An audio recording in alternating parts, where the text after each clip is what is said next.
अधिक मास महात्म्य अध्याय 11वा। या अध्यायात अधिक मासात विप्रपूजन विधान कसे करावे ते मला सविस्तर सांगावे असे लक्ष्मीने विचारल्यावरून श्री विष्णू तिला समजावून सांगतात. तप, अहिंसा, सत्यवचन, अनुदिनी षटकर्माचरण आणि सर्व कर्मे कलालोपाविन करतो तो खरा ब्राह्मण. त्याचीच पूजा करावी. त्याची सर्व लक्षणं व गुण लक्ष्मीला समजावतात. योग्य ब्राह्मण हरिरूपच जाणावा. पुढे पुराणज्ञ वेदवेत्या द्विजाची लक्षणे सांगितली आहेत. श्री विष्णू शेवटी म्हणतात, ब्राह्मणापेक्षा अन्य मज काही हे चतुर्भुज रूपही प्रिय नाही.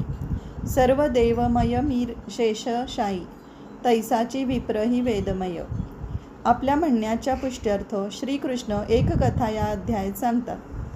एक वेळ कृष्णसूत प्रद्युम्न सांबादिक समस्त विहारार्थ उपवनात गेले होते. तिथे त्यांना तहान लागली.